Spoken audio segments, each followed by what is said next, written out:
प्रिय दर्शकों नमस्कार। आज उपस्थित हूँ आप सभी के समक्ष एक 30 वर्षीय युवक की जन्म कुंडली को लेकर। आज इस जन्म कुंडली के माध्यम से मैं आपको इस जातक के जो भी प्रश्न है और साथ ही कुंडली की जो ग्रह स्थिति है उनके बारे में तो बताने ही वाला हूँ। साथ ही आप भी इस वीडियो को देख करके यह आसानी से जान जाएंगे कि अगर आप अपने विवाह के लिए प्रयास कर रहे हैं तो वह कब होगा, किस कारण से उसमें देरी हो रही है आदि सभी की जानकारी आपको आज की वीडियो में मिलने वाली है। इसलिए आप भी आज इस वीडियो को ध्यानपूर्वक देखते जाइए। यहाँ पर आप देख पा रहे हैं कि जातक की जो जन्म की डिटेल्स है वह यहाँ पर लिखी हुई है। जन्म की तारीख है 3 जुलाई 1991, समय सुबह 7:45, स्थान है राजकोट गुजरात का। इसके अनुसार अगर हम देखें तो जन्म कुंडली बनती है कर्क लग्न की और राशि बन जाती है यहाँ पर कुंभ राशि, अर्थात जल तत्वीय लग्न और वायु तत्वीय राशि। अगर देखा जाए तो लग्नेश और राशिश में आपस में मित्रता नहीं है, लेकिन जल तत्वीय लग्न और वायु तत्वीय राशि आपस में सामंजस्य अवश्य से बैठा लेती है, क्योंकि जल का कार्य भी सदैव बहता रहना है और वायु उसे और तेजी से आगे बढ़ाती है।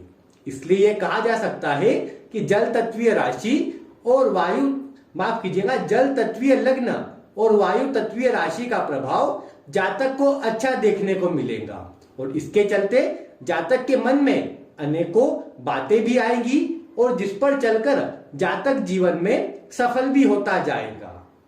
साथ ही अगर हम कर्क लग्न को देखें तो कर्क लग्न के जातक भी दिखने में सुंदर होते हैं, मध्यम कद के, साथ ही शांत प्रिय स्वभाव के, सभी को साथ लेकर के चलना, सभी को अपने साथ जोड़ करके रखना, यही स्वभाव होता है और साथ ही भावुक स्वभाव के होते हैं। धार्मिकता में, दयालु स्वभाव में इनके समान और कोई नहीं होता है। ये सभी गुण आपको कर्क लग्न के जातकों में अवश्य से देखने को मिल जाएंगे। यहाँ पर अगर देखें तो कर्क लग्न के स्वामी जो चंद्रमा बनते हैं वह कुंडली के अष्टम भाव में जाकर बैठे हैं। लग्नेश का अष्टम भाव में जाकर बैठना इसे अवयोग के नाम से जाना जाता है, जो कहीं ना कहीं जातक के जीवन में थोड़ी परेशानी और जीविकोपार्जन के लिए संघर्ष को उत्पन्न करता है। वैसे चंद्रमा को अष्टम भाव का कोई दोष नहीं होता है, लेकिन लग्नेश होकर बैठे हैं तो ऐसे में यह स्वास्थ्य में कमजोरी के साथ ही जातक के जीवन में परेशानियों को बढ़ाने वाले रहेंगे। वैसे आयु को लंबी करेंगे, लेकिन फिर भी यह थोड़ी सी समस्याओं के सूचक है। इसके अतिरिक्त अगर हम देखें तो कर्क लग्न की कुंडली में दूसरे नंबर पर जो प्रमुख ग्रह आते हैं वह मंगल आते हैं और मंगल भी आप देख पा रहे हैं कि जन्म कुंडली में लग्न में ही बैठे हैं 28 डिग्री के। आप सभी जानते हैं कि कर्क राशि में मंगल नीच अवस्था के होते हैं। हालांकि आप जानते हैं कि गुरु के साथ बैठने से और सप्तम भावस्थ शनि की इन पर दृष्टि पड़ने से इनका जो नीच राशि में बैठने का जो प्रभाव है वह तो समाप्त हो गया है और यहाँ पर नीच भंग राजयोग भी बन गया है। लेकिन आप जानते हैं कि मंगल अगर कर्क राशि में 28 अंश पर हो तो ऐसा मंगल परम नीच अवस्था का होता है और परम नीच अवस्था का ग्रह सभी प्रकार के राजयोगों को समाप्त करने वाला होता है और कहीं न कहीं वह परेशानी देने वाला होता है। अब जैसे यहाँ पर देखें तो जो मंगल मुख्य ग्रह थे वह लग्न में आकर नीच राशि में बैठकर जो कमजोर हुए हैं उसके कारण जातक के स्वभाव में आप पूरी तरह से परिवर्तन देख पाएंगे। जहां जातक कर्क लग्न का होने के कारण धैर्यवान, शांत प्रिय और सभी को साथ लेकर के चलने वाला था, वहीं पर मंगल के अब बैठ जाने से जातक गुस्सैल स्वभाव का, थोड़े चिड़चिड़े स्वभाव का और साथ ही साथ जल्दीबाजी में कार्य करने वाला बन जाएगा। जातक की वाणी भी उग्र और गुस्सैल बन जाएगी। जो इनका मूल स्वभाव नहीं है, उन सभी से ये मंगल जातक को अलग कर देगा। क्योंकि यहाँ पर अगर देखें तो कर्क राशि में 28 अंश पर, ठीक उसी अंश पर मंगल बैठे हैं जो जन्म कुंडली के लग्न को कमजोर कर रहे हैं, जिसके कारण जातक को जीवन में कुछ न कुछ परेशानी इस मंगल के कारण भी आएगी। साथ ही अगर हम इसमें बात करें कि मंगल के बाद जो मुख्य ग्रह आते हैं इनकी कुंडली में, वो देवगुरु बृहस्पति बनते हैं, जो इनके भाग्येश बनते हैं।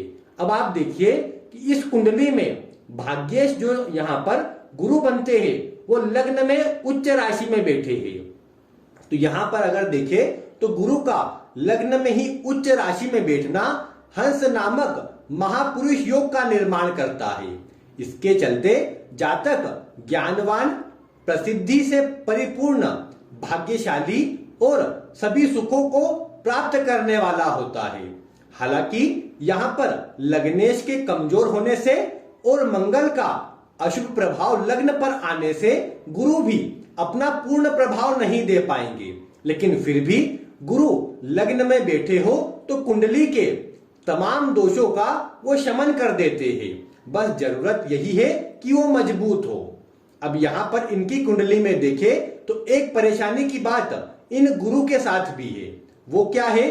अगर आप देखें तो इस कुंडली में लग्न में तो गुरु उच्च राशि के बैठे हैं, लेकिन यही गुरु नवमांश कुंडली में नीच राशि के बैठे हैं और वहां पर ये पूर्ण प्रभाव नीच राशि का दे रहे हैं, जिसके कारण यहाँ पर जो गुरु उच्च के दिख रहे हैं, मजबूत दिख रहे हैं, उनका भी पूर्ण प्रभाव जातक को नहीं मिलेगा, बल्कि ये गुरु भी नीच राशि के समान ही प्रभाव देंगे।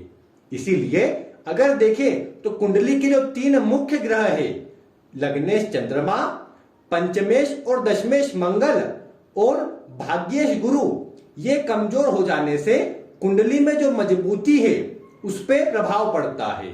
लेकिन अच्छी बात है कि जातक को कुछ उपाय करके, कुछ परिवर्तनों को करके इन सभी ग्रहों का शुभ परिणाम दिलाया जा सकता है। क्योंकि भले ही ये ग्रह नवमांश में या फिर वर्तमान स्थिति में कुंडली में कमजोर हो रहे हैं, लेकिन फिर भी इनका प्रभाव जातक को अच्छा मिल सकता है। अब यहीं पर हम अन्य ग्रहों की भी चर्चा कर लेते हैं। जिसे देखें तो लग्न में ही बुध भी बैठे हुए हैं।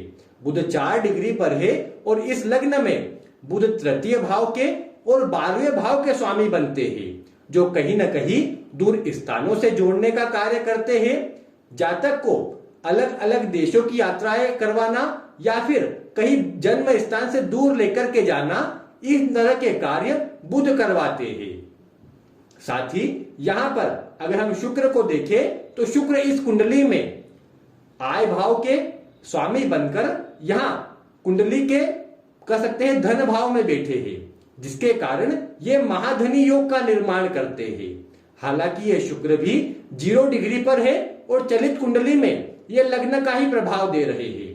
थोड़े कमजोर ये शुक्र भी हो रहे हैं, लेकिन फिर भी इनका जो प्रभाव है वो जातक को शुभ ही देखने को मिलेगा। एक परेशानी शुक्र के यहाँ बैठने से बस यही होती है कि जातक थोड़े खर्चीला स्वभाव का हो जाता है और बिना सोचे विचारे ही कई बार धन का खर्च कर देता है। यहाँ पर देखिए जो 2 धन भाव के स्वामी हैं, वह सूर्य भी कुंडली के 12वें भाव में बैठे हैं। कुंडली के 12वें भाव में सूर्य को वैसे कोई दोष नहीं होता है, लेकिन यह सूर्य केतु के साथ बैठे हैं और सूर्य आप जानते हैं कि आंखों के प्रमुख कारक ग्रह है। तो सूर्य का 12वें भाव में जाकर के बैठना, वह भी केतु के साथ, आंखों संबंधी जातक को परेशानी दे सकता है, क्योंकि यहाँ पर शुक्र भी कमजोर है और चंद्रमा भी कमजोर है। तो ये 3 ग्रह आंखों को विशेष प्रोटेक्शन या आंखों को बचाने का काम करते हैं। अब ये तीनों ही जब कमजोर हो जाते हैं तो आंखों में बड़ी परेशानी, और केतु और सूर्य का संयोग कई बार आंखों का ऑपरेशन शीघ्र ही करवा देते हैं, मोटा लेंस आंखों में शीघ्र ही लगवा देते हैं। तो इसलिए जातक को मोबाइल आदि से थोड़ा बचना भी चाहिए और उनका कम भी प्रयोग करना चाहिए। साथ ही धन भाव के स्वामी का 12वें भाव से संबंध धन के व्यय को बढ़ाता है, खर्चों में अधिकता लेकर के आता है। इस कुंडली में छठे भाव में शुक्र, माफ कीजिएगा, राहु भी बैठे हुए हैं।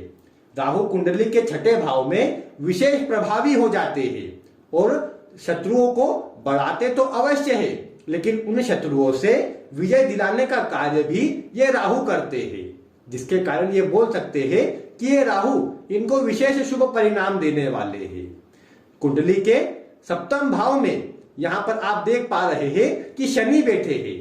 शनि कर्क लग्न की कुंडली में सर्वाधिक कारक ग्रह या फिर मारक ग्रह बनते हैं और ऐसे में इनका सप्तम भाव में स्वराशि में वक्री अवस्था में बैठना, वह भी 11 डिग्री पर, जातक को कहीं ना कहीं शुभ परिणाम तो देगा ही, लेकिन शनि का अपना प्रभाव है कि वो सभी कार्यों को विलंबित करते हैं और धीरे धीरे परिणाम देते हैं। अब जातक के लग्न को देखें तो उसमें मंगल की उपस्थिति जातक के अंदर धैर्य की कमी करेगी और शनि की लग्न पर पड़ती दृष्टि जातक के सभी कार्यों को विलंबित करेगी।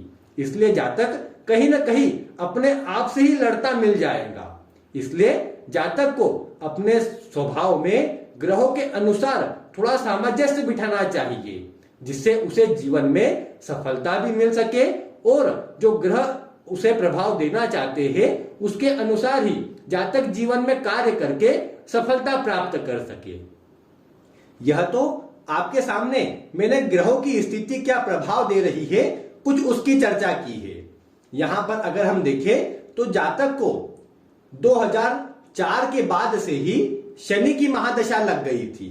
शनि सप्तम भाव में है, शश योग का निर्माण कर रहे हैं, मजबूत है और कुंडली में भले ही अकारक ग्रह है, लेकिन फिर भी सप्तम भाव में शनि मजबूत होते हैं और दिग्बली होते हैं, जिसके कारण इनका जो प्रभाव जातक को मिलना चाहिए वो अच्छा ही मिला होगा। क्योंकि यहां पर आप देख पा रहे हैं कि जो शनि की दशा 19 वर्षों की होती है वह अब 8 जनवरी 2023 अर्थात अगले वर्ष समाप्त होने वाली है। अभी जातक को शनि में गुरु की अंतरदशा 27 जून 2020 के बाद से चल रही है। अभी 1 वर्ष की दशा और बची है, तब तक ये शनि का प्रभाव रहने वाला है। जैसा मैंने कहा कि जब ग्रह यहाँ पर शनि जो उनके मुख्य ग्रह नहीं बनते हैं वह थोड़ी कमजोरी में आ रहे हैं, लेकिन शश योग के कारण जातक को अच्छा प्रभाव भी ये शनि अवश्य से देंगे।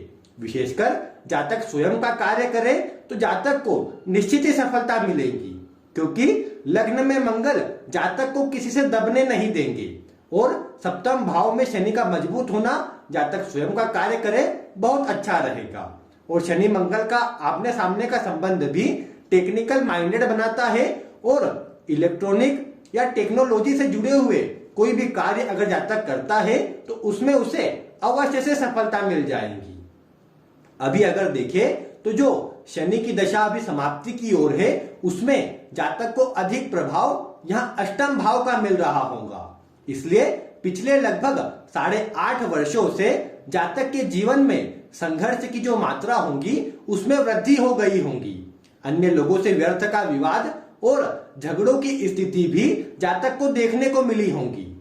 वैसे एक बात और अगर देखें तो शनि का कुंडली के दशा सप्तम भाव में बैठना विशेष शुभ होता है, क्योंकि यहां से शनि अपनी दशम दृष्टि से कुंडली के चतुर्थ भाव को देखते हैं और ऐसी अवस्था में जातक के पास एक से अधिक भूमि भवन वाहन की व्यवस्था ये शनि करवाने का कार्य करते हैं।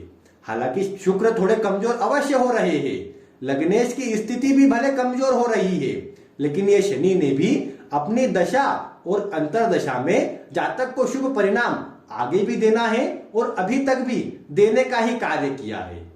अब अगर हम बात करें कि अगले वर्ष जातक को 8 जनवरी 2023 के बाद से बुध की दशा लगेगी। ये बुध जन्म कुंडली के 12वें भाव के और तीसरे भाव के स्वामी है। इसलिए मैंने कहा कि जातक को यह बुध यात्राएं करवाने का कार्य, दूर स्थानों पर ले जाने का कार्य अवश्य से करेंगे। विशेषकर आप देखिए इनकी कुंडली में कि जो यहाँ चतुर्थ भाव के स्वामी है, स्वदेशपति जो बनते हैं, वह शुक्र कुंडली के द्वितीय भाव में 0 डिग्री पर बैठे हैं। विदेशपति बुध लग्न में ही आकर बैठे हैं और लग्नेश भी परमानेंट विदेश भाव में बैठे हैं। अर्थात ये बताना चाहते हैं कि जातक अगर जन्म स्थान से दूर रहे तो उसे जो सफलता मिलनी चाहिए वह शीघ्र गति से मिल पाएगी और सभी कार्य भी तेजी से बनते नजर आएंगे। इसलिए जातक को कोशिश करनी चाहिए कि अपना जो जन्म स्थान राजकोट है उसे छोड़ दे और संभव हो सके तो पूर्व दिशा की ओर जो शहर आते हो, जहां पर जातक के रहने की व्यवस्था जातक को करनी चाहिए और वहां पर जाकर जातक कार्य करे तो निश्चित ही जीवन में सफलता भी मिलेगी, धन आदि की स्थिति भी अच्छी होगी और आगे की दशाएं भी जातक को शुभ परिणाम देंगी। तो यह नॉर्मली ग्रहों की स्थिति और हमने महादशा का प्रभाव अभी तक देखा है। अब जैसे जातक का प्रश्न जो कार्य क्षेत्र से जुड़ा था उसकी चर्चा हो ही चुकी है। जातक का स्वयं का कार्य करना चाहिए और विशेष रूप से इलेक्ट्रॉनिक या फिर कह सकते हैं टेक्नोलॉजी से जुड़े हुए कार्य जातक को करने चाहिए, वह भी जन्म स्थान से दूर जाकर। तो जातक के लिए आगे की दशा भी अच्छी रहेगी और प्रभाव भी अच्छा मिल जाएगा। अब आते हैं जातक के मुख्य प्रश्न पर। वैसे जातक ने कुछ बातें कही है, वह मैं पहले आपके सामने रख देता हूं। जातक का कहना है कि उसे गुस्सा बहुत अधिक आता है, व्यर्थ की बातों में धन का खर्च भी होता है और साथ ही साथ जातक का अन्य लोगों से विवाद और झगड़ा बार बार हो जाता है, भले ही कारण हो या ना हो। तो इसका जो भी परिणाम है वो मैं पूर्व में बता चुका हूं। यहां पर छठे भाव में स्थित राहु शत्रुओं को बढ़ाने का कार्य भी करते हैं और व्यर्थ का विवाद भी करवाते हैं और साथ ही साथ लग्न में बैठे मंगल गुस्से में वृद्धि करते हैं और जातक को थोड़ा झगड़ालू स्वभाव का बना देते हैं और यही थोड़ी सी परेशानी के कारण भी बन जाते हैं, क्योंकि जातक अपने मूल स्वभाव से भटक कर व्यर्थ का झगड़ा और व्यर्थ का विवाद करने लग जाता है। और यहाँ पर जैसा मैंने कहा कि मंगल परम नीच अवस्था के है, जो अकेले ही सभी कुंडली मतलब पूरी कुंडली को कमजोर करने वाले हैं। इसलिए जातक को इसके उपाय करने चाहिए। अब जातक ने आगे यह भी लिखा है कि उसने मंगल का जो रत्न होता है मूंगा 5 कैरेट का, वह भी पहन रखा है। और इतना ही नहीं, चंद्रमा का जो रत्न होता है वह भी लगभग 4.5 रत्ती का जातक ने धारण कर रखा है। तो अब आप देखिए कि कुंडली के लग्नेश चंद्रमा का रत्न वैसे धारण करने में भले ही कोई परेशानी नहीं है, लेकिन लग्नेश अष्टम भाव में है तो अष्टम भाव पीड़ाओं का है, संघर्ष का है। तो जातक अगर जीवन में चंद्रमा का रत्न धारण करेगा तो संघर्ष की मात्रा तो निश्चित ही बढ़ जानी है और ये चंद्रमा भी कहीं ना कहीं शुभ परिणाम ना देकर स्वास्थ्य में कमजोरी करने लग जाएंगे। और साथ ही मंगल की जैसे मैंने बात करी कि वह परम नीच अवस्था के है और ऐसे में जातक का मूंगा धारण करना, भले ही मंगल मुख्य ग्रह बनते हैं लेकिन फिर भी उनके लिए मूंगा धारण करना जातक को अधिक गुस्सेल बनाएगा। जहां कुछ प्रभाव गुरु और अन्य ग्रह के चलते शांत हो सकता था वह भी कमजोर हो जाएगा और जातक केवल गुस्से में ही गुस्से का स्वभाव हो जाए, केवल गुस्से में ही रहे और व्यर्थ का विवाद और झगड़ा होता रहे, तो ये सब कार्य मंगल करवाएंगे। इसलिए जातक से यही एक मुख्य बात निकल कर आती है कि जातक को मंगल का रत्न मूंगा भी यहाँ पर उतार देना चाहिए और चंद्रमा का जो रत्न जातक ने धारण कर रखा है उसे भी उतार देना चाहिए।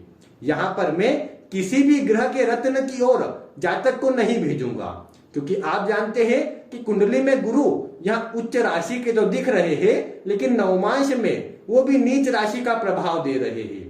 और जो ग्रह नवमांश में नीच राशि का हो और नवमांश में उनका नीच भंग ना हो तो ऐसी अवस्था में उस ग्रह का रत्न धारण कभी नहीं करना चाहिए, फिर भले ही वह कुंडली में कितना ही मजबूत हो।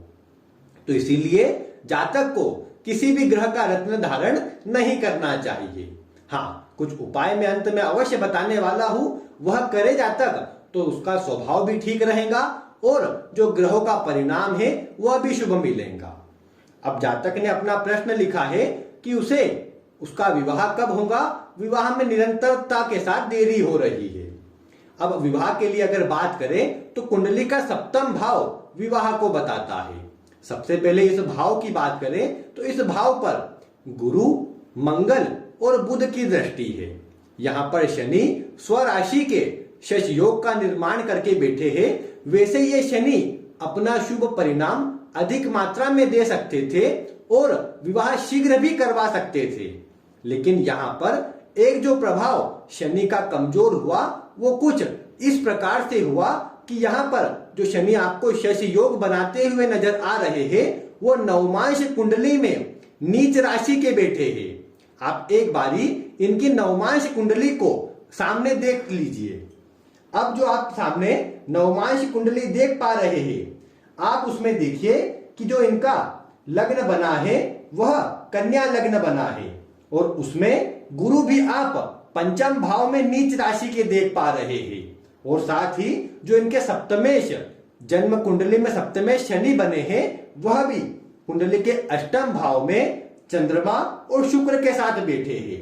तो कहीं ना कहीं यहाँ पर गुरु और शनि का नीच राशि में बैठना कुंडली को कमजोर भी कर रहा है और साथ ही साथ विवाह में भी देरी को बता रहा है। वैसे इनकी कुंडली में आप अगर देखें तो शुक्र भी 0 डिग्री के हैं और कमजोर भी हो रहे हैं। राहु की दृष्टि भी है और कमजोर चंद्रमा की दृष्टि भी शुक्र पर पड़ रही है, जिसके कारण यहाँ पर जो प्रभाव विवाह को लेकर के निकल के आया वो देरी का निकल कर आया। लेकिन कितनी देरी, इस पर अगर चर्चा करें तो यहाँ पर जो जातक की कुंडली बनी है और जो नवमांश की अवस्था बनी है उसके कारण यह थोड़ी बड़ी बात अवश्य है, लेकिन उसके कारण जातक की कुंडली में अविवाह योग का निर्माण हुआ है। अविवाह योग किस प्रकार बनता है, आप जन्म कुंडली को तो देखिए ही, लेकिन विवाह के लिए जो प्रमुख होती है D9 कुंडली या नवमांश कुंडली, तो उसके द्वारा अगर आप देखें तो यहाँ जातक की नवमांश कुंडली में शनि भी नीच राशि के हैं और गुरु भी नीच राशि के हैं।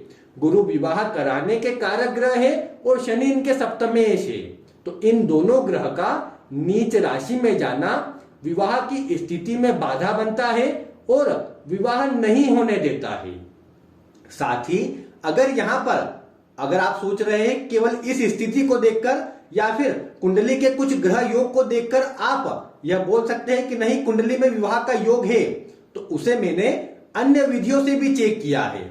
अगर एक की बात करूं मैं इसमें, तो अगर आप कृष्णामूर्ति पद्धति को जानते हैं तो उसके अनुसार भी सप्तम भाव का जो उप नक्षत्र स्वामी बनता है वह केतु बनता है और केतु कुंडली के 12वें भाव में गुरु के नक्षत्र में बैठा है और गुरु और केतु दोनों ही अपने नक्षत्र के द्वारा और अपने स्वयं के प्रभाव के द्वारा विवाह को न होने वाले जो प्रभाव है वही बता रहे हैं और कुंडली में विवाह की स्थिति गुरु और केतु के द्वारा नहीं बनाई जा रही है।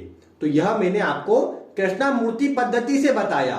और अगर आप वैदिक पद्धति से देखें तो शनि जो सप्तमेश है वह कुंडली के नवमांश कुंडली में नीच राशि में बैठे हैं और विवाह कराने के जो कारक ग्रह गुरु बनते हैं वह भी नवमांश कुंडली में नीच राशि के बैठे हैं। तो ये दो योग विवाह होने में अधिक विलंब भी करवाते हैं।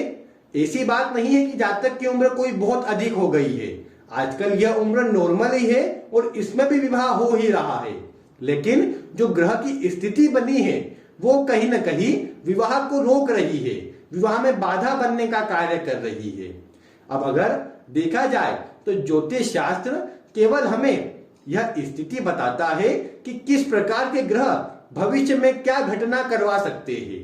अब उसके लिए सबसे प्रमुख बात यही है कि जैसे इसमें योग आए हैं विवाह के लगभग न होने के, तो वह अपना प्रभाव अवश्य से दिखाएंगे, लेकिन मैं जातक को स्वयं अपनी ओर से जो विशेष प्रभाव हो सकते हैं, जो विशेष उपाय हो सकते हैं, वह जातक को स्वयं भेज दिए जाएंगे। वह कुछ उपाय ऐसे ही होते हैं जो गुप्त ही रखे जाते हैं, इसलिए यहाँ पर मैं साझा नहीं कर सकता हूँ। लेकिन ऐसी स्थिति सभी कुंडलियों में नहीं होंगी।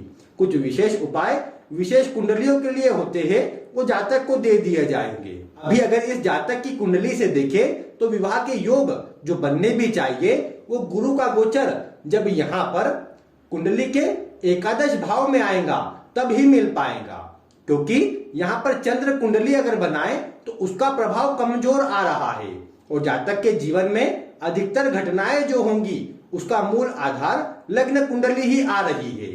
इसीलिए जब ग्रह विशेषकर गुरु ग्रह यहाँ पर वृषभ राशि में गोचर करेंगे 2024 के मई के बाद, तब जाकर जातक की कुंडली में विवाह के योग बनेंगे और उसके ही अनुरूप जातक को जो विशेष उपाय दिया जाना चाहिए जो अविवाह योग को काटने का कार्य करे या उसके प्रभाव को कम करने का कार्य करे वह भी बता दिया जाएगा। अगर कुंडली में देखें तो ग्रहों की स्थिति को शुभ बनाना परम आवश्यक है, क्योंकि ये ही कहीं ना कहीं ग्रहों को कमजोर भी कर रहे हैं और जातक के जीवन में भी परेशानी ला रहे हैं। ऐसे में जातक को क्या करना चाहिए? पहली बात तो मंगल और चंद्रमा का रत्न जातक को तुरंत ही उतार देना चाहिए। किसी भी ग्रह का रत्न धारण ना करें। विशेष रूप से जातक को प्रतिदिन शिव जी के मंदिर में जाना चाहिए, क्योंकि उससे चंद्रमा को मजबूती मिलेगी। शिव जी के मंदिर में जाना, शिव जी का दूध से अभिषेक करना, यह जातक को शुभ परिणाम देता नजर आएगा।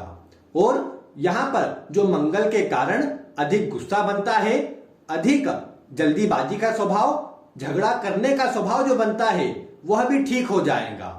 साथ ही जातक मंगलवार के दिन शिवलिंग पर गन्ने के रस से या गुड़ के रस से अभिषेक करे तो वह भी जातक को शुभ परिणाम देकर के जाएगा। इसके अतिरिक्त गुरु को देखे तो गुरु कुंडली में प्रमुख ग्रह बनकर आ रहे हैं, लेकिन नवमांश में इनका प्रभाव कमजोर हो रहा है, तो उसके लिए जातक को प्रतिदिन किसी मंदिर में जाना।